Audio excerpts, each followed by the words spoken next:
రుణమాఫీ, రైతు భరోసా, రైతు బీమాను అమలు చేస్తాం. ఎప్పుడు చేస్తారని ప్రజలు కూడా కోరుతున్నారు. మరి చూద్దాం. రైతు రుణమాఫీపై బీఆర్ఎస్ చేస్తున్న విమర్శలపై వ్యవసాయ శాఖ మంత్రి తుమ్మల నాగేశ్వరరావు స్పందించారు. శుక్రవారం మీడియాతో మాట్లాడుతూ రుణమాఫీ గురించి పట్టించుకొని పార్టీలు ప్రస్తుతం మాట్లాడుతున్నాయని మండిపడ్డారు. రైతుల ఆదరణతో కాంగ్రెస్ ప్రభుత్వం అధికారంలోకి వచ్చిందని చెప్పుకొచ్చారు. కష్టమైన ఒక పథకాన్ని ఆపైనా సరే రుణమాఫీ, రైతు భరోసా, రైతు బీమాను అమలు చేస్తామని మరోసారి స్పష్టం చేశారు. అన్ని సబ్సిడీ పథకాలు మళ్ళీ పునరుద్ధరిస్తామని వెల్లడించారు. ఖచ్చితంగా 2 లక్షల వరకు రుణమాఫీ చేసి తీరుతామని తేల్చి చెప్పారు. ఏ ఒక్క రైతు అధైర్యపడవద్దని భరోసా ఇచ్చారు. భారతదేశంలో ఎక్కువ పంటలను సాగు చేసే ఏకైక రాష్ట్రం తెలంగాణ రాష్ట్రం అన్నారు. మన రాష్ట్రంలో 1,40,00,000 టన్నుల వరిధాన్యం పండిస్తున్నామని చెప్పారు. ఏ ఒక్క రైతు ఇబ్బంది పడకుండా సీఎం రేవంత్ రెడ్డి కష్టపడుతున్నారని తెలిపారు. ఈ సీజన్లో రైతులు ఎక్కువగా సన్నధాన్యాన్ని పండించాలని 500 రూపాయలు అదనంగా ఇచ్చి సన్నధాన్యాన్ని ప్రభుత్వం కొనుగోలు చేస్తుందని మంత్రి తుమ్మల నాగేశ్వరరావు పేర్కొన్నారు. కాగా రైతు రుణమాఫీకి సంబంధించి మంత్రి తుమ్మలపై బీఆర్ఎస్ వర్కింగ్ ప్రెసిడెంట్ కేటీఆర్ విమర్శలు గుప్పించిన విషయం తెలిసిందే. 20 లక్షల మందికి రుణమాఫీ కాలేదన్న వ్యవసాయ మంత్రి ప్రకటనతో సీఎం బండారం మరోసారి బట్టబయలైందన్నారు. 100% రుణమాఫీ పూర్తి చేశామని విర్రవీగిన ముఖ్యమంత్రి అన్ని డొల్ల మాటలని ఇంకోసారి తేలిపోయిందని వివరించారు. ఓవైపు డిసెంబర్ 9న ఏకకాలంలో చేస్తామని దగా చేసి మరోవైపు 10 నెలలైన 20 లక్షల మందికి మోసం చేశారన్నారు. 2 లక్షల రుణమాఫీ పూర్తి అయిపోయిందన్న సన్నసి మాటలు నయవంచన కాక మరేంటి అంటూ ఆగ్రహం వ్యక్తం చేశారు. అధికారిక లెక్కల ప్రకారమే 20 లక్షల అన్నదాతలకు అన్యాయం జరిగితే అనాధికారికంగా రుణమాఫీ కానీ రైతులందరూ అని అన్నారు. చేస్తామన్న రుణమాఫీ ఇప్పటికే పూర్తి చేయలేదని, ఇవ్వాల్సిన రైతు బంధు సీజన్ ముగిసినా ఇయ్యలేదన్నారు. రాబందుల ప్రభుత్వం ఉండి రైతులకు ఏం లాభం? రేవంత్ చేతగాంతనం అన్నదాతలకు కోలుకొని శాపం అంటూ కేటీఆర్ హెచ్వేదిగా పోస్ట్ చేసిన నేపథ్యం కూడా ఉంది. దానికి స్పందించిన నేపథ్యం ఉంది. ఇవాళ ఉన్నటువంటి ప్రభుత్వం ఏదైతే రైతులైతే నిజంగా అరిగోసపడుతున్నారు. ఇవాళ గతంలో ఉన్నటువంటి పరిస్థితి అయితే ఇప్పుడు ఇంకా భిన్నంగా ఉంది. ఎంత అప్పులో ఉన్నా, ఎంత భయంకరంగా ఉన్నా బీఆర్ఎస్ అయితే రైతులకైతే సాయం చేసింది, న్యాయం చేసింది, నిలబడ్డది. కానీ ఇలా కాంగ్రెస్ ప్రభుత్వం వచ్చిన తర్వాత ఇదే రైతులు ఇలా కాంగ్రెస్ని గెలిపించుకున్న తర్వాత ఇవాళ రైతులు ఎంత ఇబ్బంది పడుతున్నారో ఇలా చెప్పకని చెప్పొచ్చు. ఇలా ఎక్స్వేదికగా ఇలా కేటీఆర్ చేసిన వాక్యాలకు ఆయన చేస్తున్న నేపథ్యం కూడా ఉంది. రుణమాఫీ, రైతు భరోసా, రైతు బీమాలు కూడా ఇచ్చేస్తామని చెప్తున్న సందర్భం కూడా మనం చూస్తున్నాం. అభ్యర్థుల్లో ఉత్కంఠ. గ్రూప్ 1 మెయిన్స్ పరీక్షలపై నీళ్ళు కమ్ముకున్నాయి. గ్రూప్ 1 నోటిఫికేషన్పై దాఖలైన వివిధ పిటిషన్ల విచారణకు హైకోర్టు పూర్తి చేసింది. తీర్పును రిజర్వ్ చేసింది హైకోర్టు. దీంతో గ్రూప్ 1 అభ్యర్థులు తీవ్ర ఉత్కంఠ నెలకొంది. నోటిఫికేషన్, ఎస్టీ రిజర్వేషన్ ప్రకారం మెరిట్ జాబితాను మళ్లీ విడుదల చేయాలని పలువురు అభ్యర్థులు హైకోర్టులో పిటిషన్ దాఖలు చేశారు. ఈ పిటిషన్లపై కోర్టు విచారణ పూర్తి చేసింది. అన్ని అభ్యంతరాలను పరిశీలించాక తుదికిని విడుదల చేశామని టీజీపీఎస్ కోర్టుకు వెళ్ళి తెలిపింది. ఈ నెల 21 నుంచి గ్రూప్ 1 మెయిన్స్ పరీక్షలు ఉండడంతో ఈ కేసు విచారణకు హైకోర్టు ప్రాధాన్యత ఇచ్చింది. 563 పోస్టుల భర్తీకి విడుదల చేసిన నోటిఫికేషన్ ప్రకారం జనరల్ పోస్టులో 200, EWC 49, BCA 44, BCB 37, BCC 13, BCD 22, BCE 16, SC 93, ST 52, క్రీడాకారులు 4, దివ్యాంగులు 24 పోస్టులు చొప్పున ఉన్నాయి. అన్ని కేటగిరీలకు 1.50 నిష్పత్తి ఎంపికల సర్వీస్ కమిషన్ విఫలమైందని, రిజర్వేషన్ కేటగిరీ అభ్యర్థులకు నష్టం జరుగుతుందని పలువురు పేర్కొన్న నేపథ్యం ఉంది. ఇవాళ ఉన్నటువంటి గతం బీఆర్ఎస్ హయాంలో ఉన్నటువంటి నేపథ్యం ఏ విధంగా ఉందో ఇవాళ కూడా అదే తరహాలో ఉంది. ఇవాళ గ్రూప్ 1 సంబంధించి నేను కూడా గ్రూప్ 1 రాశాను. 563 పోస్టులకు ఇలా దీని విషయంలోనే రాష్ట్ర ప్రభుత్వం బీఆర్ఎస్ అయితే గంగలు కలవడానికి ప్రధానంగా అయితే టీఎస్పీఎస్ కూడా ఏ విధంగా చేసిన, టీఎస్పీఎస్ ఆందోళన ఏ విధంగా జరిగింది, ఎన్ని లక్షల మంది ఎగ్జామ్ రాసిల్లో అన్ని లక్షల మంది రాసి ఏ విధంగా ఏ ప్రతిభాగాన్ని ఇస్తున్నటువంటి వార్త అయితే ఇక్కడ స్పష్టంగా ఉన్న నేపథ్యం అభ్యర్థుల్లో ఉంటే ఇప్పటికే ఉత్కంఠంగా ఉన్నటువంటి నేపథ్యం అయితే చూస్తున్నాం. టీజీపీఎస్ని ప్రశ్నించిన ఆర్ఎస్పీ తెలుగు అకాడమీ పుస్తకాలు పోటీ పరీక్షలకు ప్రామాణికంగానే తెలంగాణ రాష్ట్ర ప్రభుత్వం కోర్టుకు తెలిపిన విషయం తెలిసింది. ఈ అంశంపై బీఆర్ఎస్ నాయకుడు ఆర్ఎస్ ప్రవీణ్ కుమార్ ఎక్స్వేదిగా స్పందించారు. ప్రభుత్వ సంస్థ అయిన తెలుగు అకాడమీ సరైన పరిశోధన లేకుండా పనిచేస్తుందని ఒక రాజ్యాంగ సంస్థ పేర్కొనడం ఎంత సిగ్గుచేటు. మరి అభ్యర్థులు ఏ పుస్తకాలు చదవాలని ఆర్ఎస్ ప్రవీణ్ కుమార్ ప్రశ్నించారు. టీజీపీఎస్ వాదనలు పక్కదోవ పడుతున్నాయి.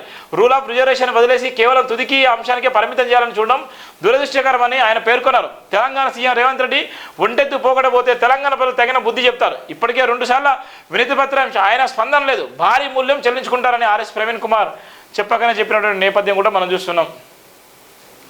కార్మికులను ఇజ్రాయెల్కు మోదీ ప్రభుత్వం పంపుతుంది.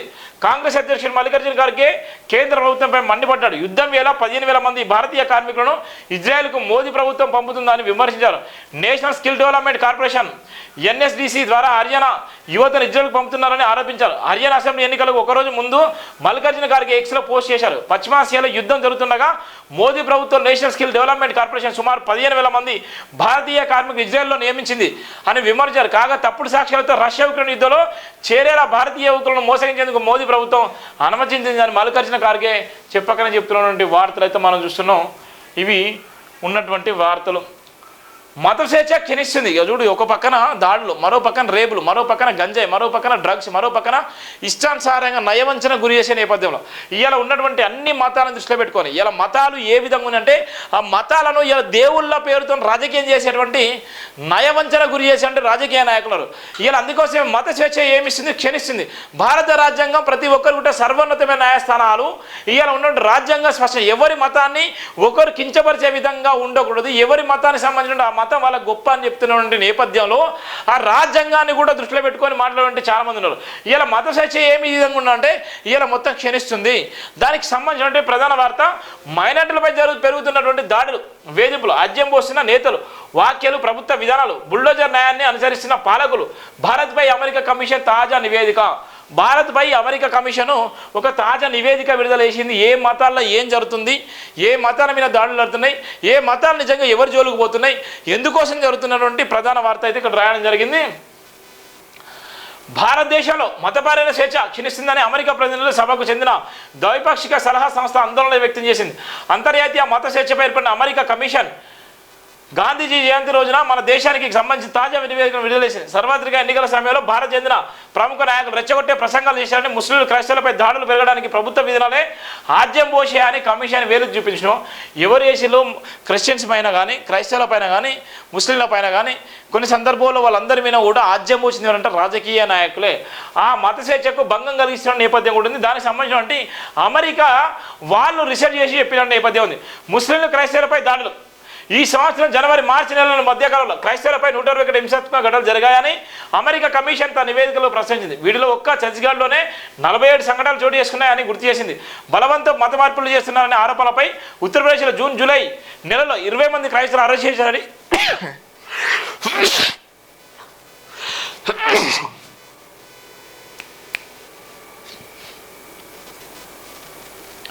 47 సంఘటనలు చోటు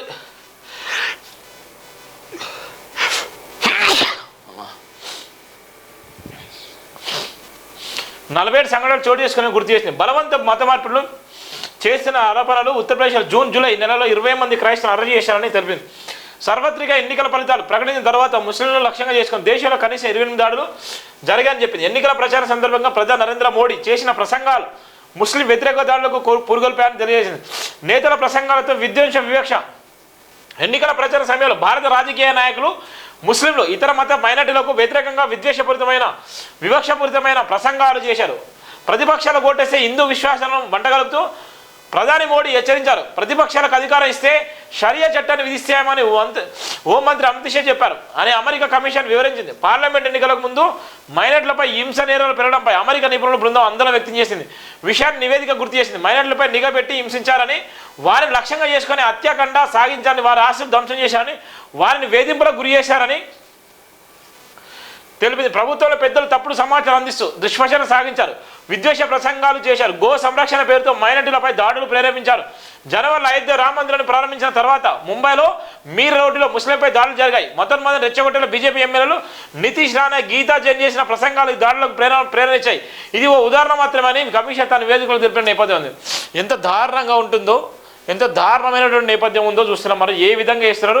ఇప్పటికైనా బీజేపీలో ఉన్నటువంటి మత రాజకీయాలు చేసేటువంటి నాయకులరా, ఇవాళ ఏ ప్రభుత్వాలు ఏ విధంగా మతాలు సృష్టిస్తున్నాయి, ఏ విధంగా రెచ్చగొడుతున్నాయి, ఎవరు మాట్లాడుతున్నారు, ఎవరు మాట్లాడిస్తున్నారు, దానివల్ల సామాన్య ప్రజలు ఏ విధంగా రెచ్చిపోతున్నారు, ఎందుకు ప్రేరేపిస్తున్నాయి? ఇలా ముస్లింలే కానీ, ఇలా క్రిస్టియన్లపైన, క్రైస్తవులపైన కానీ ఎంత భయంకర దాడులు జరుగుతున్నాయి అన్నటువంటి నేపథ్యానికి మత స్వేచ్ఛ క్షీణిస్తుందని అమెరికా వాళ్ళే అధ్యయనం చేసి చెప్పారు. ఇలా భారతదేశంలో అనేకమైనటువంటి దాడుల కారణం ఎవరంటే ఇలా బీజేపీ వాళ్ళని చెప్తున్నటువంటి వార్తను కూడా ఇక్కడ చూస్తున్నాం. అందుకోసం మత స్వేచ్ఛ ఏ విధంగా క్షీణిస్తుందో అనేటువంటి ప్రధాన వార్త కూడా రాసిన సందర్భాలున్నాయి.